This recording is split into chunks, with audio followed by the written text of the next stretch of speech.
Effroi et admiration devant Dame Nature, questionnement quant à notre place en son sein. Qui sommes-nous? Où allons-nous? Ce sont nos interrogations depuis toujours.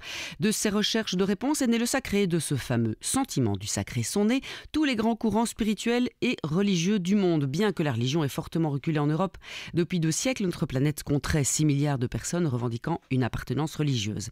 En Occident, on voit émerger de nouvelles quêtes spirituelles qui montrent que nous avons besoin du sacré. Pourquoi Sapiens est-il le seul animal qui cherche à donner du sens à sa vie, pratique des rites funéraires depuis toujours, invente de grands récits collectifs et croit bien souvent en des forces invisibles? Frédéric Lenoir tente de répondre à ces questions essentielles dans son nouvel ouvrage L'Odyssée du sacré chez Albin Michel, et il est notre invité ce soir. Libre Ensemble, Catherine Ax, Jacques Nizan. Bonsoir à toutes et à toutes, bienvenue dans Libre Ensemble, votre rendez-vous de la laïcité. Je suis ravie d'accueillir Frédéric Lenoir ce soir. Bonsoir Frédéric. Nous vous recevons, mais ce n'est pas la première fois, à chaque fois que vous nous apportez, vous nous révélez un nouvel opus, un nouvel ouvrage qu'on aime beaucoup. Vous êtes, on ne le rappelle plus, mais enfin je vais quand même le dire, philosophe, sociologue et écrivain. Vous avez vendu plus de 10 millions de livres et vous êtes traduit dans 25 langues. C'est dire si on vous lit, Frédéric Lenoir. C'est dire aussi si vous travaillez cette question de l'Odyssée du sacré depuis longtemps, hein. Vous le dites dans votre ouvrage, plus de 35 ans que vous étudiez la philosophie, le sacré, le religieux, les pensées. Et ce n'est pas un livre, j'ai cru moi au début que un nouvel opus de Harari, Sapiens. Non, pas du tout, vous dépassez, vous ne vous attardez pas sur cette histoire des croyances, vous la dépassez et vous n'êtes pas neuf non plus dans cette recherche du sacré. Moi je me rappelle de Les Chemins du Sacré, diffusé sur Arte il n'y a pas si longtemps, où vous aviez fait le tour du monde à la rencontre des gens et de leur spiritualité. Frédéric Lenoir, donc ceci vous le travaillez depuis plus de 35 ans, pourquoi l'offrir maintenant? Il est prêt, il est ok, il est peut-être toujours en développement évidemment. Donc pourquoi nous avoir offert cette odyssée du sacré? Mais ça fait effectivement plus de 30 ans depuis que j'ai commencé ma thèse de doctorat sur la rencontre du bouddhisme et de l'Occident que je travaille sur ces questions-là. Puis là, j'avais un peu envie de clore quelque chose, clore un chapitre. C'est-à-dire que plus ça va, plus je m'intéresse à la philosophie, j'écris des romans, et donc je crois que c'est peut-être, on peut jamais dire définitivement les choses, mais un point final sur toutes ces recherches que je fais. Donc j'avais envie de clore ce chapitre des recherches d'histoire des religions par une synthèse, un peu une grande fresque ambitieuse d'histoire des croyances et des spiritualités, de la préhistoire à nos jours. Et donc c'est simplement que là, c'était un moment donné, je me suis dit c'est le bon temps pour moi de le faire, et du coup c'est l'occasion aussi, ça tombe à un moment évidemment, on se pose beaucoup de questions. Aujourd'hui on est confronté à des défis technologiques tout à fait nouveaux, on est confronté aux défis écologiques, et donc je me suis posé la question, quid du sacré dans ce monde en pleine mutation, parce que la thèse centrale du livre c'est de montrer que chaque fois qu'il y a un bouleversement des modes de vie de l'être humain, il y a un bouleversement du sacré, de notre rapport à la spiritualité. Et donc évidemment, ce qui se passe dans le monde contemporain m'interroge sur cette question-là, et c'était l'occasion de l'aborder tout en ayant ce recul historique. Alors évidemment, on va parler du livre, on va entrer un peu plus dedans, mais j'avais envie, puisque nous sommes dans une émission de la laïcité, du Centre d'Action Laïque, où nous prônons le sécularisme, la séparation de l'Église et l'État. Vous sortez tout de suite d'emblée du clivage occidental, croyant non croyants. Et alors, vous, à la suite d'André Comte-Sponville, il y a différentes formes de spiritualité, y compris laïque, voire athée. Et ça, vous le défendez également. Ah mais tout à fait. Et donc j'essaye de montrer, d'ailleurs c'est très important, une des raisons de ce livre, c'est d'apporter des distinctions. Parce qu'on mélange un peu tout. Et donc j'essaie de distinguer le sacré, la spiritualité et le religieux. Alors le sacré, je le définis un peu comme Einstein d'ailleurs, c'est que je cite au début de ce livre, c'est l'émotion profonde que l'on ressent devant le mystère de la vie. Et Einstein nous dit, c'est ce qui a donné naissance à la science, à l'art et à la religion. C'est parce que Sapiens s'émerveille au fond devant la vie, il s'interroge sur la vie, il s'interroge sur la mort, sur la finitude, il a conscience de sa finitude, et puis nous sommes également touchés par la beauté du monde, nous sommes émerveillés par un ciel étoilé, par un coucher de soleil, et donc tout ça nous amène à ressentir une émotion, un sentiment, et ce sentiment on peut l'appeler le sentiment du sacré. C'est quelque chose de totalement universel qui précède les religions. Et on peut tout à fait ressentir ce sentiment sans être du tout religieux. Alors après, on peut distinguer la spiritualité de la religion. La spiritualité, c'est le questionnement philosophique et spirituel sur le sens de la vie. Et parce que justement on vit ces émotions et ces expériences du sacré, eh bien on s'interroge, on se questionne et on se dit, est-ce que derrière ça c'est le hasard, est-ce qu'il y a du sens? Et c'est tout un cheminement intérieur. Et puis la religion, c'est l'organisation collective du sacré, et dans chaque culture vous avez des religions qui vont essayer d'apporter des réponses à toutes ces questions métaphysiques avec une organisation, avec un clergé, avec des dogmes, etc. Donc on peut tout à fait être spirituel et non religieux, et ça émerge de plus en plus aujourd'hui, hein, il y a une spiritualité laïque qui se développe. On peut tout à fait être religieux et non spirituel, c'est-à-dire être simplement dans des traditions, et on fait les traditions familiales, etc., sans avoir de vie intérieure et de quête personnelle forte, comme on peut être les deux. C'est pour ça qu'il faut vraiment partir de cette expérience fondamentale, universelle du sacré, et voir ensuite, il y a des gens qui sont spirituels, il y a des gens qui sont religieux, il y a des gens qui sont les deux. Et ne pas s'arrêter aux religions. Et pour autant, c'est très intéressant, et vous venez de le dire aussi, tout s'interpénètre, et les évolutions sociales et les grandes mutations de notre humanité ont été très influentes sur le sacré et l'organisation des religions, ou inversement. Tout à fait, une corrélation entre les deux. Voilà, c'est toujours relié les gens entre eux depuis le paléolithique au néolithique. Donc vous effectivement, vous mettez ça dès le début à cette forme de changement de mode de vie. C'est la thèse du livre historique, c'est de constater qu'il y a une corrélation entre les bouleversements des modes de vie de Sapiens et les bouleversements de notre rapport au sacré et des religions. Rappelez-nous les grandes étapes alors. La première grande étape, c'est le passage du paléolithique au néolithique, il y a environ 12 000 ans, lorsque l'être humain va quitter un mode de vie de chasseur-cueilleur dans la nature, et à ce moment-là, sa religiosité, c'est une religiosité de la nature. C'est-à-dire que c'est l'animisme qui existe encore aujourd'hui chez les peuples premiers qui vivent encore selon un mode de chasseur-cueilleur. Et donc le mode de vie implique un type de religiosité. Et l'animisme, c'est la croyance que le monde, la nature est habitée par des forces invisibles, et que donc il y a des esprits de la nature, des esprits des animaux, des esprits des plantes, et qu'on peut parler avec eux en état modifié de conscience. Et donc le chaman, c'est celui dans la tribu qui va rentrer en transe pour communiquer notamment avec les esprits des animaux avant la chasse. Et on en trouve des traces, par exemple, dans les grottes préhistoriques. L'art pariétal, on voit que c'est un art de type chamanique dans lequel on dessine des bisons, des animaux qu'on va chasser, et puis on essaie de communiquer avec eux. Et la sédentarisation va amener un bouleversement complet de notre rapport au monde, puisque l'être humain à ce moment-là ne va plus vivre de la chasse et de la cueillette, mais de l'agriculture et de l'élevage. Et du coup, ça change tout. C'est qu'il n'a plus besoin de communiquer avec les esprits des animaux. Au contraire, il va se protéger de la nature. Il sort de la nature. Il va mettre des enclos autour des villages pour que les bêtes sauvages n'attaquent pas les animaux ou ne mangent pas les semences. Et donc du coup, il sort de la nature et il va inventer à ce moment-là les dieux et les déesses de la cité. Donc il remplace les esprits des animaux par les dieux et les déesses de la cité, à qui il va rendre un culte. Et pourquoi ? Eh bien parce qu'il va demander aux dieux et aux déesses la protection contre notamment les dangers de la nature, et il va leur demander la fécondité et la fertilité pour les champs et pour l'élevage.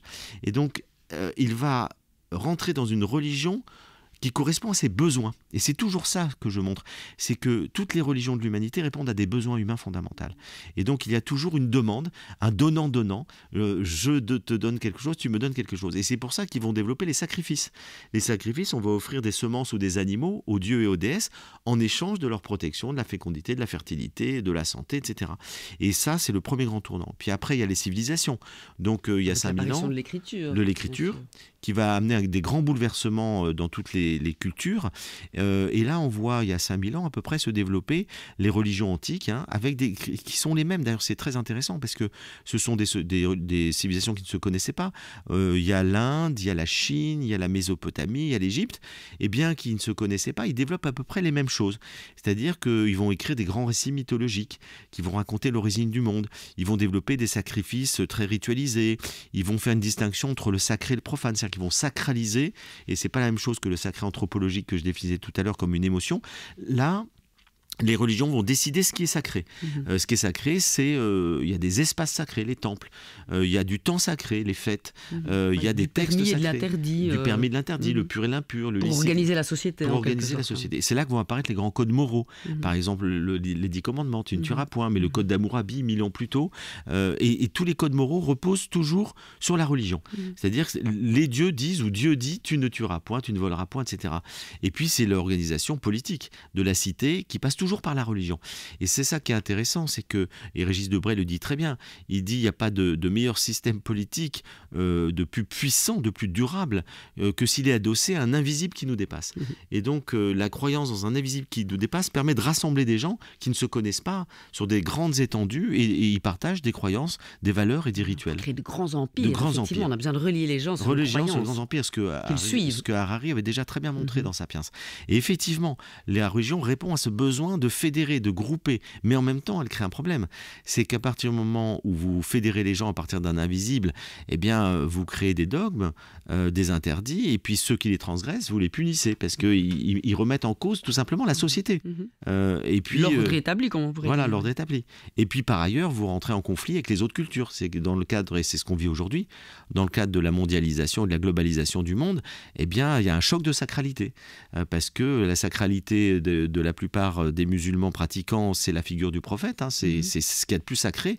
Et puis la sacralité des sociétés laïques occidentales, c'est la liberté de conscience et d'expression. Et donc, on a vu avec l'affaire des caricatures que là, il y a un choc de sacralité. Donc il y a deux mondes qui n'arrivent pas à dialoguer entre eux parce qu'ils n'ont pas les mêmes sacralités. Donc effectivement, c'est là qu'apparaissent toutes ces notions. Et puis ensuite, il y a un grand tournant qu'on appelle l'âge axial de l'humanité. C'est au milieu du premier millénaire avant notre ère, donc il y a 2500 ans, apparaissent tous les grands courants philosophiques et spirituels du monde. C'est le taoïsme, le confucianisme en Chine, c'est le bouddhisme et les Upanishads en Inde, c'est la philosophie en Grèce, c'est le prophétisme juif jusqu'à Jésus, c'est le masdéisme en Perse. Et ces grands révolutions spirituelles sont là pour apporter, je dirais, une dimension personnelle et intérieure à la spiritualité. Vous dites le salut s'individualise. On n'est plus dans les grandes religions collectives où le pharaon, les grands prêtres font des rituels pour l'empire, etc. Là, on est devant une préoccupation individuelle. Est-ce que moi, je vais faire mon salut? Et donc apparaît la notion d'immortalité de l'âme. Avant, on ne se préoccupait pas tellement de l'immortalité individuelle. Et là, d'un coup, on s'en préoccupe. Les individus se préoccupent de leur destin et se disent, mais au fond, pourquoi je suis sur Terre? Est-ce que je peux continuer de vivre dans l'au-delà? Et même la philosophie grecque, on l'oublie, à part Épicure, tous les grands philosophes de l'Antiquité sont persuadés de l'immortalité de l'âme. Et donc, il s'agit, au fond, d'avoir une vie bonne, une vie vertueuse, à la fois pour être heureux sur Terre, mais aussi pour avoir une bonne vie dans l'au-delà. Oui, donc on maîtrise quand même un peu aussi tous ces croyants. On leur promet le paradis, on leur parle d'une vie bonne ou mauvaise, on culpabilise. Bon, ça c'est plutôt c'est plutôt les religions. Mais c'est également une conception philosophique. C'est pour ça que j'insiste là-dessus, parce qu'on imagine que ce n'est que dans les grandes religions qu'apparaît l'immortalité de l'âme. Pas du tout. Ça apparaît aussi dans tous les courants de sagesse et de spiritualité, comme le bouddhisme, qui ne croit pas du tout en Dieu, comme chez Socrate, Platon, Aristote, les stoïciens. Ils sont convaincus de l'immortalité de l'âme. Et donc là, je dirais que se développent ces courants de spiritualité dans lesquels on dit que l'essentiel, au fond, c'est d'avoir une vie bonne, une vie heureuse et de se préoccuper aussi d'autrui. C'est-à-dire la notion d'altruisme, de compassion, d'amour du prochain qu'on retrouve très fort dans le judaïsme prophétique jusqu'à Jésus, dans la compassion bouddhiste. Enfin, ces notions-là sont très importantes.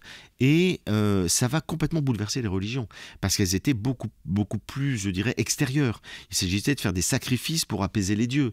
Et là, il s'agit de dire, non, il faut que l'individu s'améliore en tant qu'être humain, en tant qu'individu. Et donc, c'est une révolution spirituelle. Et puis ensuite, il y a la modernité. Et la modernité, eh bien, c'est le début de l'esprit critique qui va donner naissance à la science et à la technologie et qui va de plus en plus critiquer la religion. C'est le darwinisme qui nous dit, non, la science nous dit que l'être humain vient du singe et qu'il n'a pas été créé directement par Dieu, donc ça crée un conflit avec la religion. Vous avez le développement de l'individualisation, c'est-à-dire que l'individu devient autonome et s'émancipe du groupe, c'est toutes les libertés individuelles. Et puis vous avez la globalisation, c'est-à-dire que le monde va se globaliser sous l'égide de l'Occident par la technologie. Et ça bouleverse complètement nos modes de vie.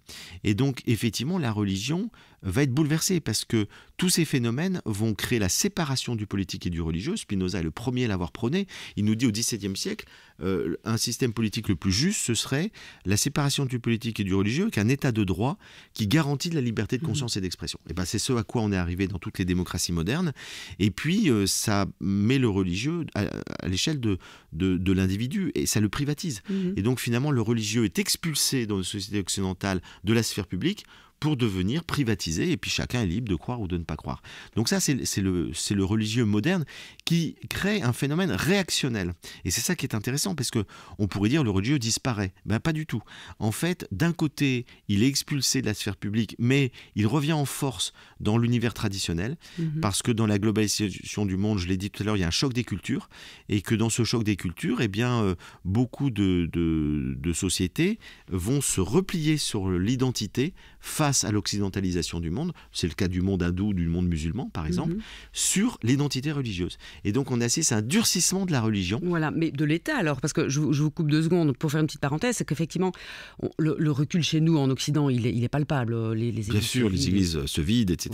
Voilà. Ouais. Mais pour autant, en Iran par exemple, l'État doit affirmer la religion, et d'ailleurs elle punit, parce que le peuple ne croit plus, ne suit plus comme avant. Alors ça, c'est autre chose. Là, on est encore devant un cas particulier avec l'Iran. Mais moi, je parle des sociétés musulmanes de manière assez générale. Okay. L'Iran est un cas particulier, c'est une dictature. Mais de manière générale, dans les sociétés musulmanes, y compris qui sont présentes en Europe, il y a un durcissement. C'est-à-dire qu'on remet le voile, alors que le voile, il n'existait pas il y a 100 ans. Oui, donc bien sûr. On a besoin d'affirmer son identité face à l'Occident. Parce que ce sont des sociétés qui n'ont pas envie d'être absorbées, au fond, par l'américanisation du monde. Et qui veulent affirmer leur identité. Ce village global, effectivement, voilà. dont parlait déjà McLuhan dans les années 60. Et dans ce village global, qu'est-ce qui est en train de dominer? Les modes de vie occidentaux. Eh bien, il y a une réaction d'autres cultures qui ont envie de dire nous, on n'est pas occidentaux et on a d'autres valeurs. On n'a pas envie que les femmes soient les égales des hommes. On n'a pas envie qu'elles soient en maillot de bain, en monokini sur les plages. Et donc, on réaffirme ces valeurs et on les durcit. Et donc, on va être encore plus traditionnel qu'on ne l'était avant. D'où le voile, etc. Et c'est pas que dans le monde musulman. C'est très présent dans le monde hindou. Il y a un durcissement de la religion. Même dans certains univers bouddhistes, on voit qu'on veut s'affirmer notre identité par rapport à l'Occident. Et donc ça, c'est une réaction identitaire. C'est un repli identitaire, même dans le monde juif. Regardez les ultra-orthodoxes, etc. On affirme son identité pour bien montrer qu'on ne veut pas se diluer dans l'American Way of Life, les standards de la vie occidentale. Pourquoi pas? Parce que cette occidentalisation oublie le sacré, justement? Peut-être. Parce que nous aussi, on se dit, mais il y a toute forme de nouvelles formes de spiritualité. Ça, on va en parler. Oui, on recherche ce sacré-là. Alors, parce qu'il y a certainement, effectivement, un oubli du sacré, un matérialisme triomphant, un consumérisme.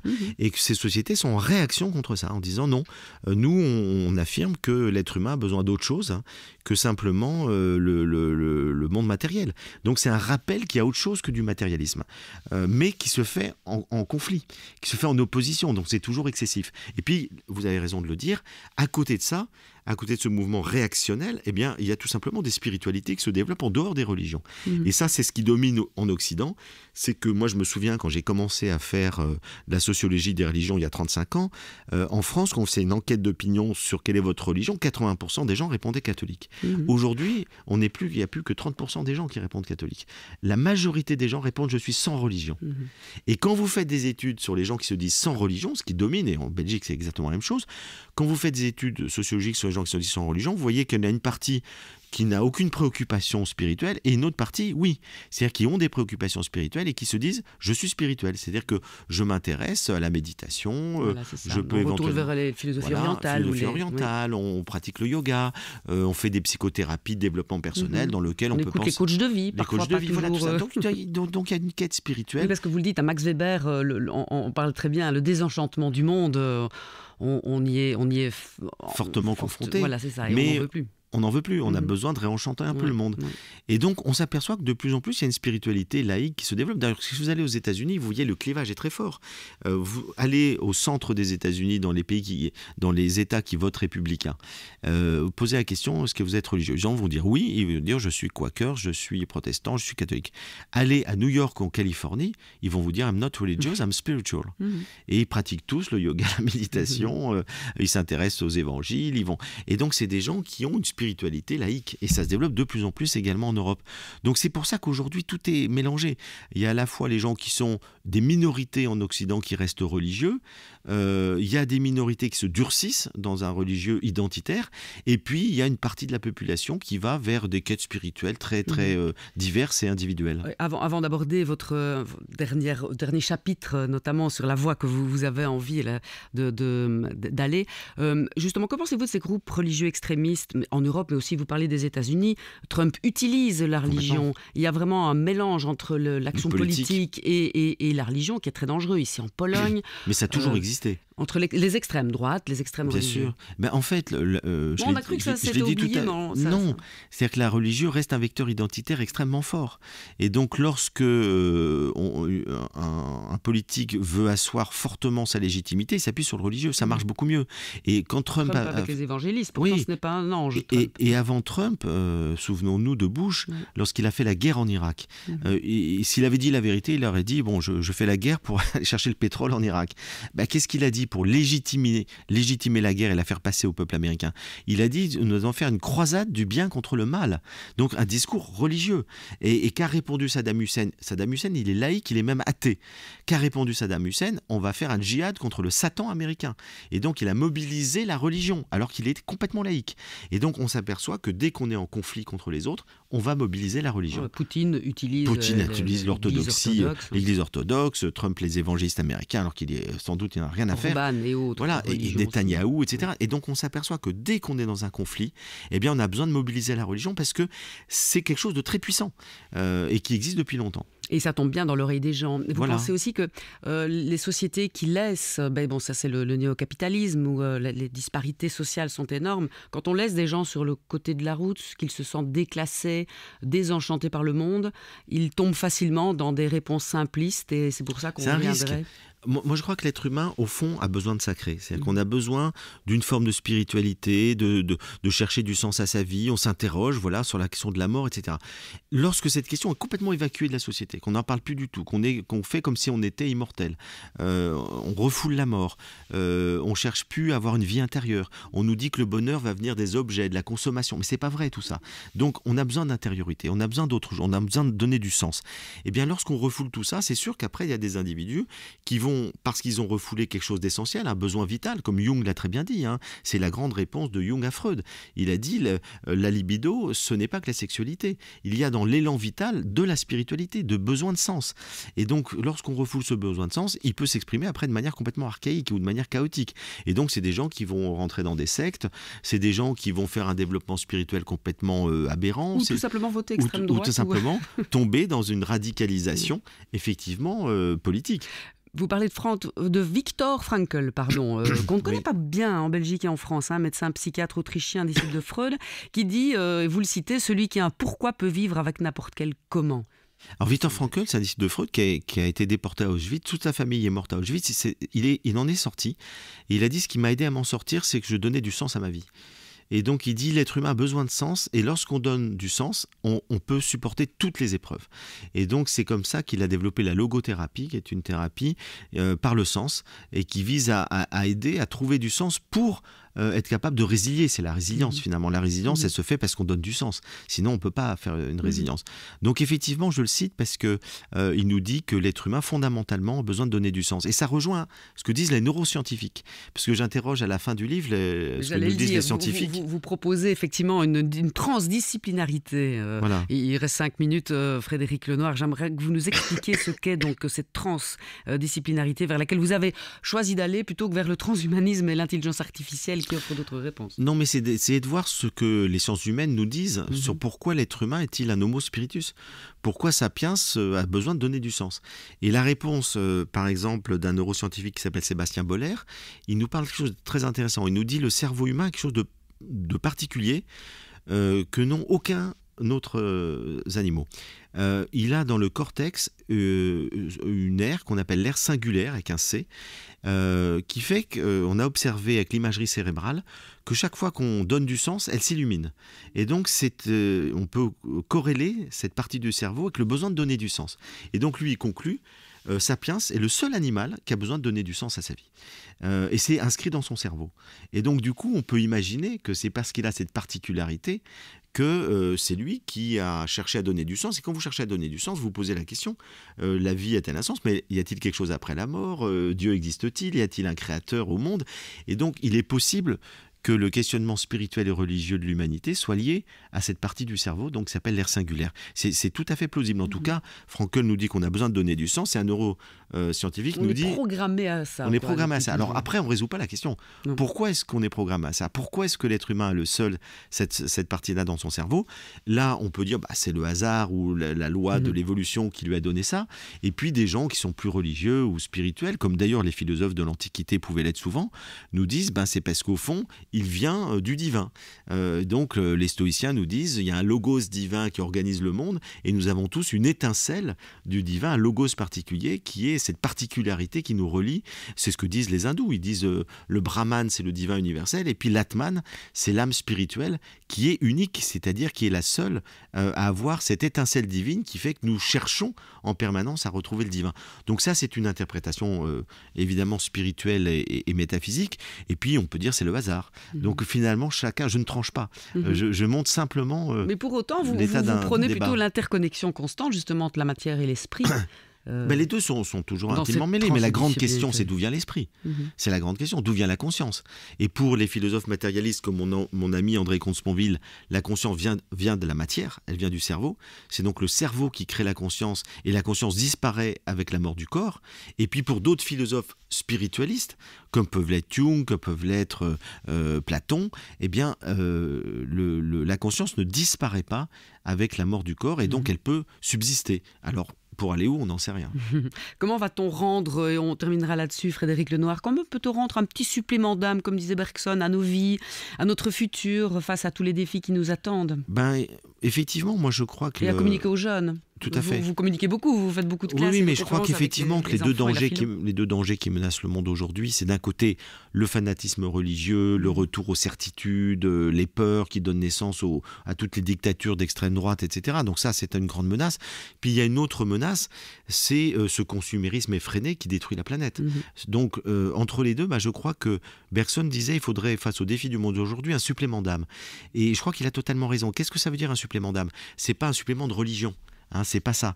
Le supplément d'âme, c'est plutôt dans le sens où l'entendait Malraux, c'est-à-dire qu'on disait le 21e siècle sera spirituel ou ne sera pas. Ça veut dire qu'on a besoin de spiritualité, on a besoin de vie intérieure, on a besoin de conscience.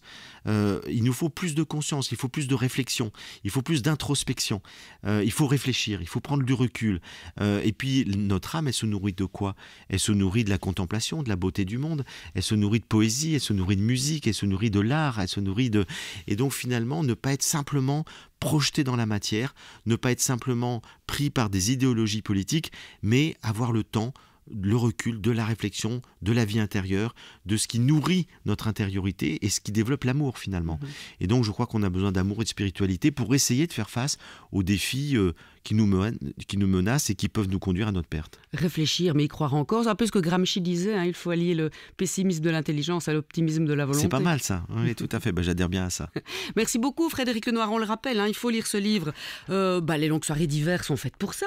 Oui, exactement. C'est un excellent moment, Frédéric Lenoir, l'Odyssée du sacré, les grandes histoires des croyances et des spiritualités des origines à nos jours, chez Albin Michel. Un grand merci d'avoir été avec nous. À très bientôt pour un autre rendez-vous de la laïcité. Bonsoir à tous.